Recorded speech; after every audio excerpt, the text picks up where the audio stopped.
ายดีทุกคนวันนี้จะมาแจ้งงานอีกแล้วเด้อวันนี้มีงานเข้ามาอยู่7งานเนาะมีทั้งอยู่ในกรุงเทพและก็ต่างจังหวัดงานที่1นี่จะเป็นงานแม่บ้านทั่วไปเงินเดือนเริ่มต้นอยู่ที่ 12,000 บาทมองเฮ็ดงานนี่แม่นอยู่ลาดกระบังขอคนที่ไปอยู่แถวลาดกระบังได้อันนี้มีนายจ้างอยู่3คนบ่มีสัตว์เลี้ยงเนาะขอคนบ่เมารถเพราะว่านายจ้างมักพาไปเที่ยวอันนี้มีวันหยุดให้4วันบ่หยุด OT วันละ500ส่วนแม่บ้านทั่วไปอยู่พระราม9เงินเดือน 14,000 ถึง 15,000อันนี้ขอคนที่เว้าอ่านเขียนภาษาอังกฤษได้เนาะมีนายจ้างอยู่4คนบ่มีสัตว์เลี้ยง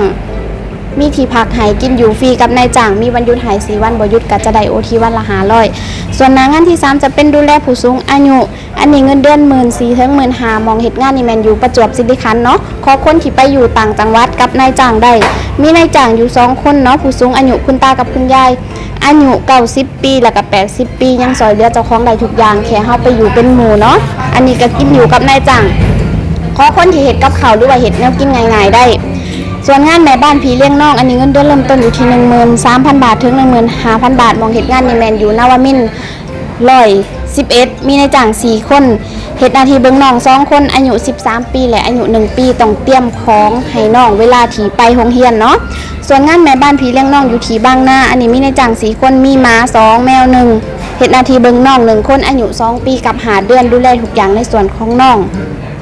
อยู่บางนาเงินเดือน 13,000 เนาะและจะมีแม่บ้านทั่วไปอีกอยู่ลำอินทราอันนี้มีนายจ้างอยู่3คนบ่มีสัตว์เลี้ยงเฮ็ดหน้าที่ทำความสะอาดบ้านซักผ้ารีดผ้ามีที่พักให้กินฟรีอยู่ฟรีกับนายจ้างเดือนหนึ่งมีวันหยุดให้4วันบ่หยุด OT วันละ500ส่วนงานสุดท้ายจะเป็นงานแม่บ้านทั่วไปอันนี้ขอคนที่ไปอยู่ต่างจังหวัดได้เนาะอยู่จันทบุรีมีนายจ้าง4คนแล้วก็มีม้าขอคนที่ซักผ้ารีดผ้าได้มีที่พักให้กินอยู่ประจำที่บ้านนายจ้างเลยเด้อสำหรับใครที่อยากได้งานที่ข่อยอ่านไปนี่ก็เข้ามากรอกใบสมัครได้เลยเนาะอยู่ที่จรัญสนิทวงศ์82เด้อผู้ใดที่มาบ่ถือก็อย่าลืมโทรเข้ามาที่เบอร์0983715000เด้อสำหรับมื้อนี้ลาไปก่อนสบายดี